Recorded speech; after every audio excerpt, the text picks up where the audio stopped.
torcida do Flamengo está muito na bronca com esse lance aí, né, do Arrascaeta. Eu vou até pedir para a gente botar de novo na tela, tá? O lance, porque tem o toque ali, né, na perna do Arrascaeta, mas eu vou dizer e já vou gerar polêmica. Para mim não foi pênalti. Para mim não foi pênalti. É um lance de jogo ali, estava na disputa, não tem uma rasteira, não tem nada.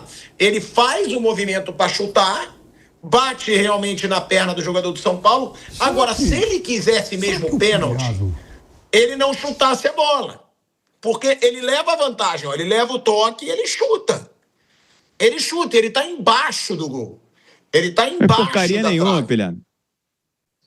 Não foi nada no lance final.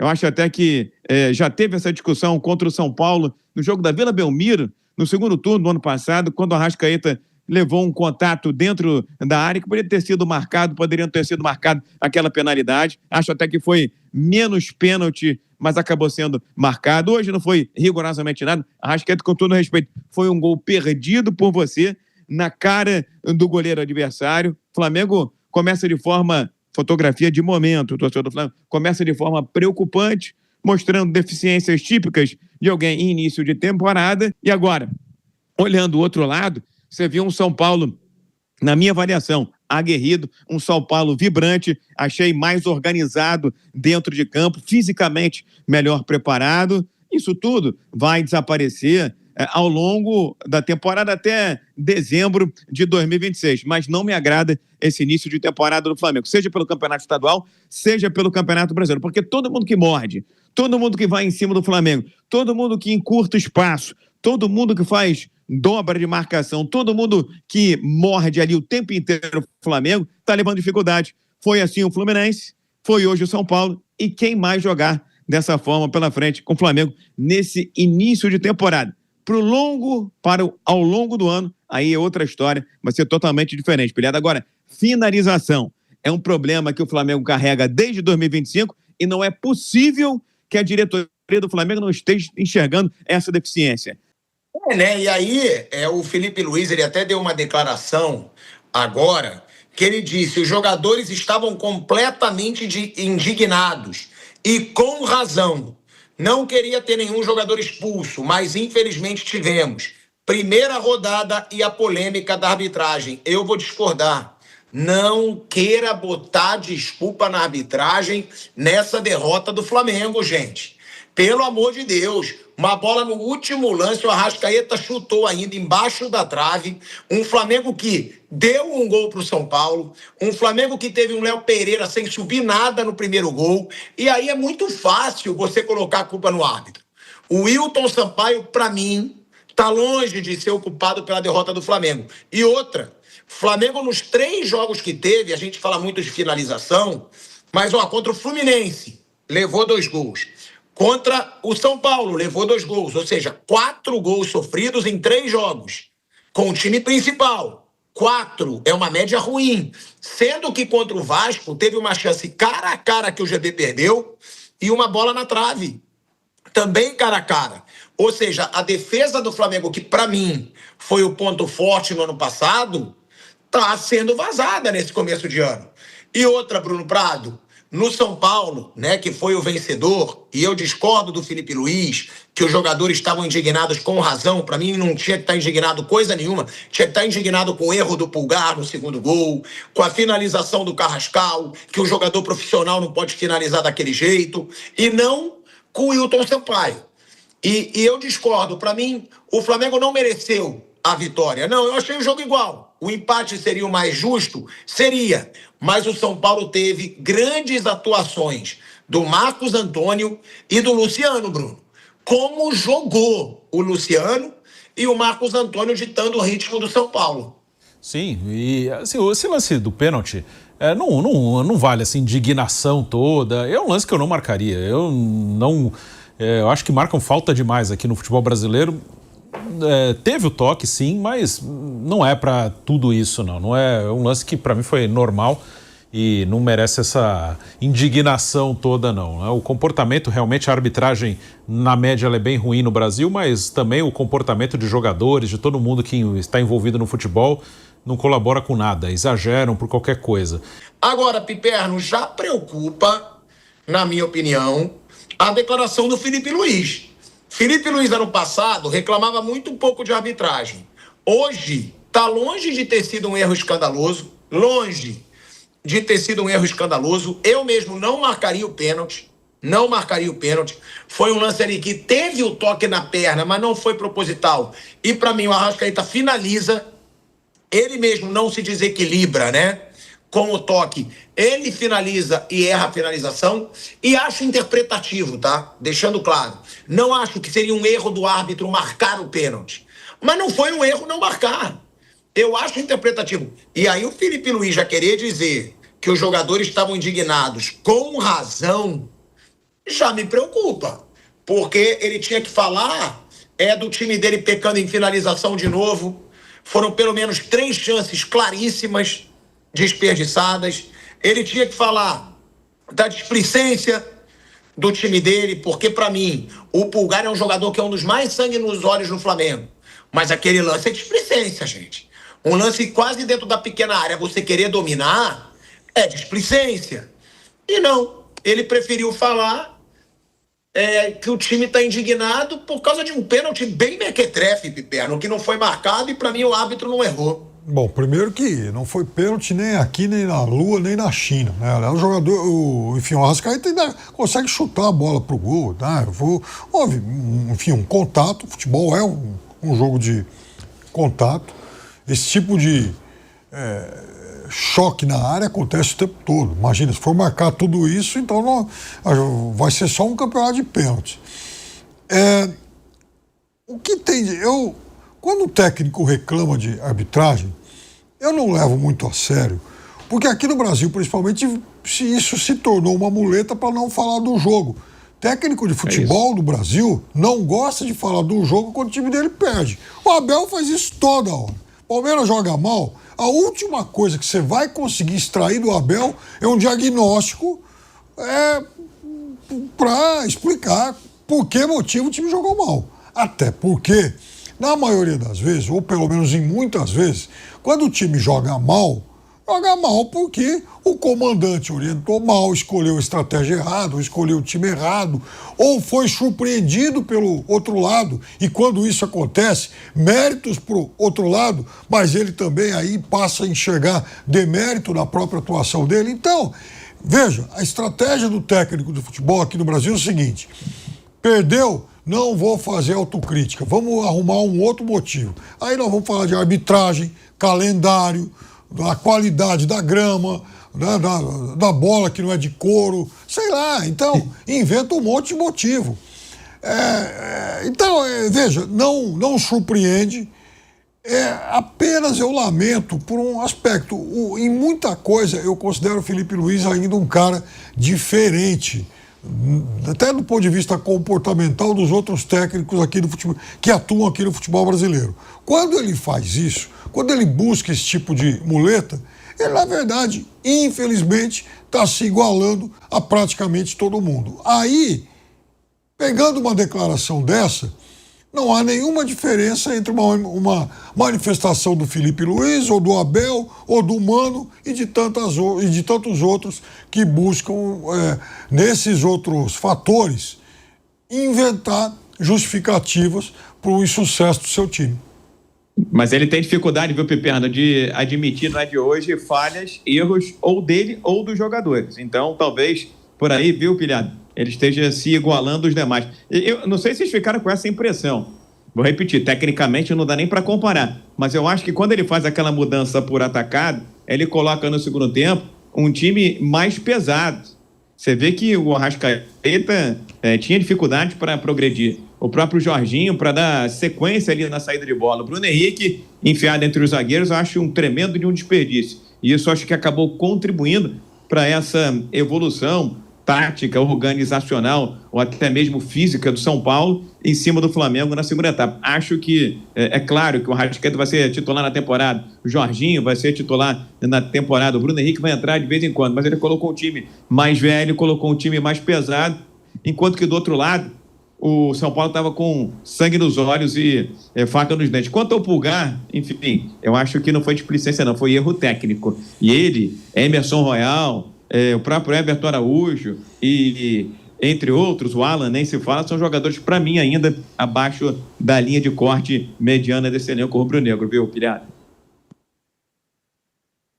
Viga, mas eu acho displicência o cara querer dominar ali. Se ele sabe que ele não tem a qualidade para fazer um domínio ali, ele que chutasse. Entendeu? Ele que chutasse a bola dali. Ele tá dentro da pequena área, praticamente. Mas ali é falta de categoria, Pilhado. É falta de categoria, sim, mas não se ele sabe que ele tem essa falta de categoria, ele não tenta dominar a bola dentro da pequena área. Para mim foi falta de categoria. Enfim, e esse é o mal de muitos jogadores que ocupam aquela posição ali de volante, que é um espaço muito pequeno, em que é o toque me voe, pega, passo, pego, jogo pro lado, ou então consigo uma enfiada lá na frente quando tiver muito inspirado. E o jogador que começa a querer fazer mais do que pode, do que sabe, naquele curto espaço que ele domina, que ele atua ali, acho muito perigoso. Foi o que aconteceu com o Pulgar hoje, foi o que aconteceu com o Emerson Royal no lance de domingo contra o Fluminense e outros jogos e outras falhas que esses jogadores vêm claudicando, vêm hesitando com a camisa rubro-negra. Mas para mim ficou muito claro, ficou muito nítido, que quando o Felipe Luiz tenta dar ritmo aos jogadores que ainda não tinham estreado, ele, em vez de fazer isso de forma homeopática, conta-gotas, e bota todo mundo de uma vez, tem um downgrade, tem uma queda ali evolutiva, física, organizacional do time do Flamengo. E aí o São Paulo, que já estava fisicamente melhor e também mais organizado, começou a encontrar os espaços no jogo. No segundo gol do São Paulo, inclusive, depois quando você vê aquela imagem em cima, aquela imagem aérea, o Flamengo está se defendendo com 7 jogadores, São Paulo atacando com 3 ou 4. Mesmo assim, São Paulo conseguiu chegar ao gol da vitória, Pilhado. E do lado do São Paulo, o Marcos Antônio vem jogando bem desde o ano passado. O Marcos Antônio chega no meio de 24, emprestado, e ano passado ele ganha um espaço muito grande no time. Ele se torna um titular, um cara que ganha e que vira um dos principais jogadores do time, porque ele é um cara que dita o ritmo, né? Ele é um jogador muito técnico, um jogador que tem assim a inteligência, a percepção de acelerar quando precisa, segurar um pouquinho quando precisa. O Danielzinho tem essa característica também. O Danielzinho não é tão técnico quanto o Marcos Antônio, mas também é um jogador técnico e tem essa característica, né? Um cara já tem 31 anos e agora que ele explode jogando pelo Mirassol, só jogou em times pequenos na carreira e tem essa oportunidade e começa bem no São Paulo. E o Bobadilla é o cara mais de força ali no meio. Então esse meio do São Paulo, ele tá bem ali. Nesse momento é a melhor formação que tem. O Bobadilla é mais forte fisicamente, os outros mais técnicos. E o Luciano é um cara que tem muito debate na torcida do São Paulo, né? Tem principalmente os mais velhos, que acham um absurdo o Luciano ser idolatrado por parte da torcida. Mas, assim, algumas coisas tem que entender. Do Flamengo, hein, Bruno? Sim, ele faz muito gol no Flamengo mesmo, lá desde 2020. Quando ele chegou, teve a Copa do Brasil, teve no Brasileiro. Naquele ano, o São Paulo ganhou os 4 jogos do Flamengo, né? Naquela temporada 20, que termina em 21, São Paulo ganhou 4 vezes do Flamengo. E o Luciano já tinha chegado ao clube há pouco tempo, né? Vindo do Grêmio, a pedido do Diniz, que tinha trabalhado com ele no Fluminense. O Luciano, ele não é um craque, não é. E os mais velhos ficam bravos, os são paulinos mais velhos. Pô, esse cara aí é um jogador normal, eu vi o Miller, também cheguei a ver o Miller. Para mim, o Miller, dos que eu vi, anos 90 para cá, é o melhor jogador que eu vi jogar no São Paulo, não o maior. Para mim, o maior é o Rogério. Ele é o melhor, de mais qualidade que jogou, é o Miller. Mas não tem que comparar o Luciano com o Miller, não é essa a comparação. O Luciano, dentro do momento que ele vem para o São Paulo, ele está aí já há mais de 5 anos, ele tem, como o Piper não lembrou, ele tem mais de 100 gols pelo São Paulo. É um cara que ajuda muito. O cara que a torcida gosta, que vira um ídolo para alguns, ele não é necessariamente o craque. O craque é exceção, cara. O craque é algo difícil. Por isso que ele é tão valorizado. O craque, o gênio, é muito raro. O Luciano não é um craque, não é um gênio. Ele tem altos e baixos, ele oscila. Às vezes dá a impressão que ele acha até que joga mais do que joga, toma muito cartão, perde gol também, mas é um cara que faz muito gol, que ajuda, que briga. Tirou o São Paulo do buraco várias vezes em anos difíceis para o São Paulo. É um cara que entrou na lista ali dos 20 maiores artilheiros da história do clube já. Ele está entre os 20 maiores artilheiros. Então é um cara que merece todo o respeito, cara. O Luciano tem os seus momentos, tem as suas crises, mas é um cara que, na média a passagem dele no São Paulo é ótima. Não é qualquer um que mete 100 gols com a camisa do clube. É o terceiro artilheiro do século XXI, né? O Piper não lembrou. Só o Luiz Fabiano e o Rogério tem mais gol que ele no século XXI. Então o Luciano merece todo o respeito no São Paulo. Não é um gênio, não é um craque, mas não precisa ser gênio, craque para ter o reconhecimento, não. O Luciano merece todo o reconhecimento. Eu acho o Luciano, eu já falei isso aqui mais de uma vez, muito menos valorizado do que ele merece. Até pelo torcedor do São Paulo.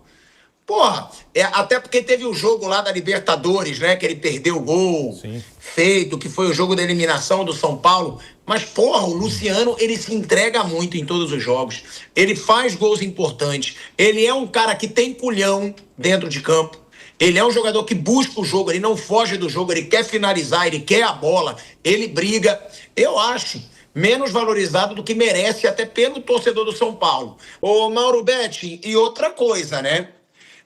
A gente falou dessa vontade do São Paulo, da boa atuação do Luciano, do Marcos Antônio, e a gente tem que dizer que o São Paulo, pela fase que vive no Campeonato Paulista, por todas as crises que teve, né? O ex-presidente renunciando ao cargo, o Crespo desabafando na coletiva, dizendo que é a pior fase da história do São Paulo.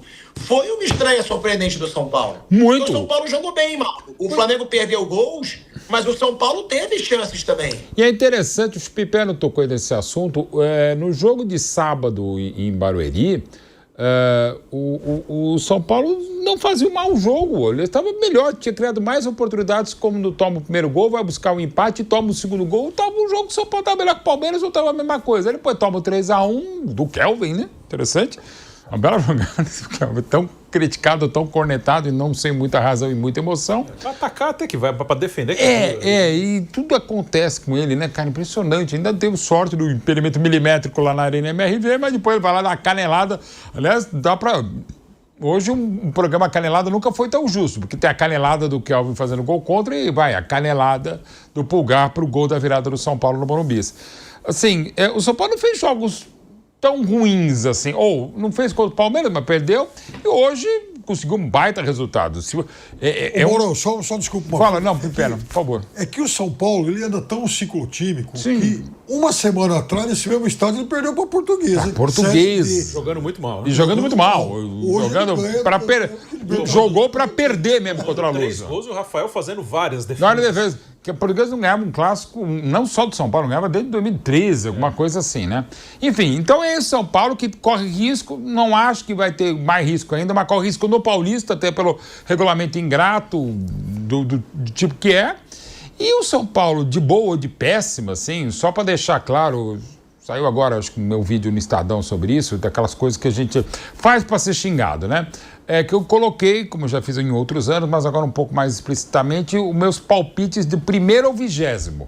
Que a chance de dar tudo errado é gigante. Porque você já acertar o campeão, embora nos últimos anos não seja tão difícil, e acho que não vai ser difícil, o Flamengo, para mim, segue sendo o maior favorito ao título brasileiro, e se bobear não só o brasileiro, mas se acertar as ordens dos times é complicado. Desde 1990 que eu trabalho aqui, antes, acompanho futebol faz tempo, eu nunca coloquei o São Paulo num Campeonato Brasileiro com uma situação tão delicada como para mim vai ser. Eu acho que o São Paulo vai ser o 15º no Brasileirão, para deixar claro que eu estou explicitando lá no meu texto no Estadão. Eu acho que o São Paulo não vou dizer que ele vai lutar para não cair, mas eu acho que é time de segunda página da tabela. Claro que isso vale para o São Paulo, vale para a Chape, que teve uma baita vitória contra o Santos, 4º gol, um golaço da Chapecoense, mas assim, esse campeonato é muito fácil para a gente tirar o time de campo, porque começa em janeiro, vai até o dia 2 de dezembro, é o campeonato mais longo da história do futebol brasileiro, à exceção da Taça Brasil de 68, que durou 14 meses, numa outra situação. É um campeonato que vai de janeiro a dezembro, mas para a Copa sim, mas continua, e até por conta disso vai ter... Estamos vivendo uma janela de mercado e vai ter a grande janela de mercado no meio do ano. Os elencos podem ser completamente modificados totalmente durante o campeonato. A gente só tem, nessa rodada inicial, 4 treinadores que estavam na rodada inicial nos mesmos cargos do ano passado. Muda demais com o mercado louco, com muito investimento, tal, gente que não consegue nem pagar, com até possibilidade ainda de transfer bans em alguns casos que não era de se esperar, mas enfim. Então assim, é um campeonato longo pra caramba. Então o São Paulo tem que mais celebrar, o São Paulo dormir felicíssimo, mas saber que tem muito jogo pela frente. Como a Chapecoense tem que comemorar muito a baita vitória sobre o Santos, mas saber que a Chape tá com dificuldades. O campeonato da Chapecoense, não quero ser mais chato do que eu sou, é para não cair. E, lamentavelmente, o caso do São Paulo não é para não cair, mas eu acho difícil, para não dizer muito difícil, que o São Paulo, ao final, lá em 2 de dezembro de 26, o São Paulo esteja na primeira página da tabela. E outra, né, Viga, que a gente tem que falar também. Os dois times que vão disputar a Supercopa tiveram resultados ruins.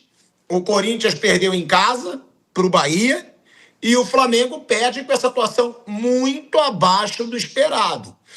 O Flamengo, é o que eu digo, ele foi campeão da Libertadores, foi campeão brasileiro, tem que ser muito valorizado, mas os erros são os mesmos. Às vezes a falta de vontade, porque parece que é um time que parece que ele ganha quando ele quer. Vamos ligar o tubo agora e vamos ganhar. Não é assim. Tem um gigante do outro lado jogando em casa, que é o São Paulo. E as finalizações, a gente já falou aqui.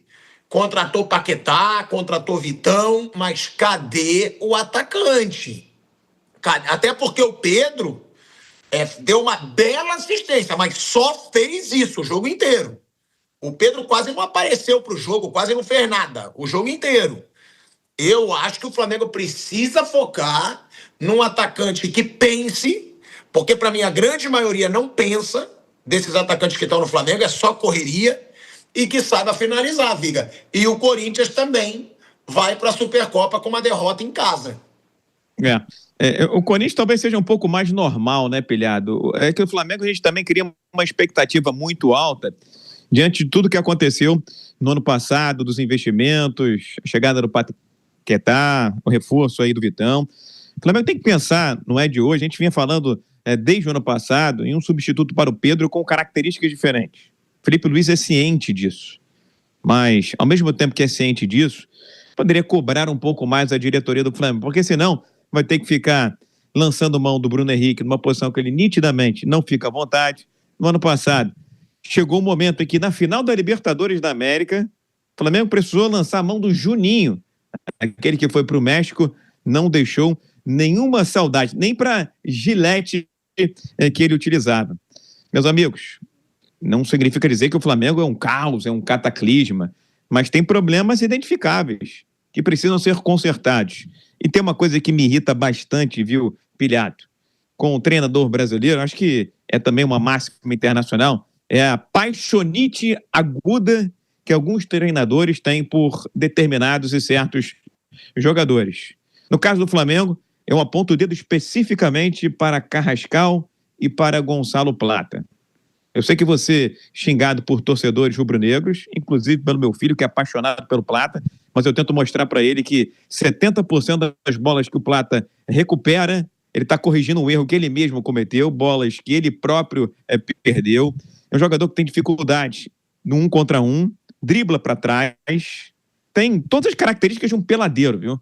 Para mim, o Plata é o verdadeiro peladeiro que se deu bem na vida e está ganhando uma fortuna no futebol, ainda aproveitando bastante, diga-se de passagem, a noite do Rio de Janeiro. Outro jogador da paixonite aguda, que é preciso ser visto com lupa, com cuidado, é o Carrascal. Ele é um jogador de firula, de malabares, de malabarismo, mas não é aquele jogador para dentro, não é aquele jogador vertical, não é aquele jogador decisivo. E sempre busca a jogada mais complexa, aquela jogada mais elaborada. Então, esse super Flamengo, esse mega, esse tera Flamengo, seja do ponto de vista econômico, financeiro, administrativo, técnico, tem também dificuldades, tem também as suas deficiências.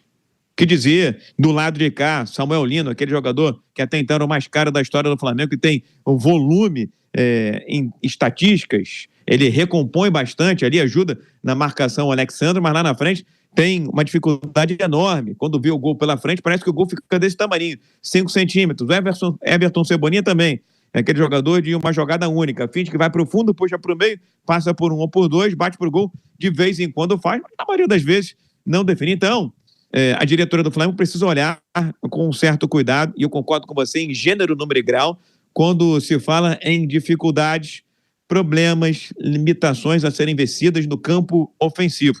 E acho que o Flamengo, nesse início de temporada, em que é um time de férias, em atividade, já com compromissos pesados, 3 clássicos, 2 regionais, 1 nacional e uma Supercopa no próximo domingo contra o Corinthians, precisa acertar o seu sistema defensivo. O cruzamento do Enzo hoje não foi um cruzamento, foi um balão. Foi um balão junino em janeiro, lá nas alturas. Escolinha de futebol, pilhado.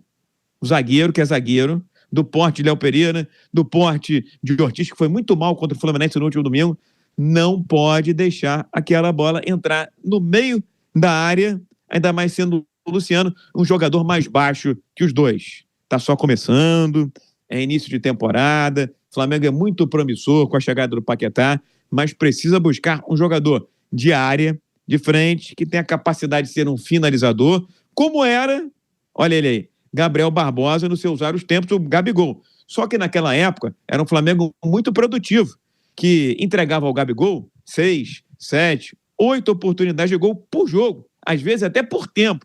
O Gabigol fazia 1 ou 2, e eram esses momentos de glória que eram lembrados e entravam para a história.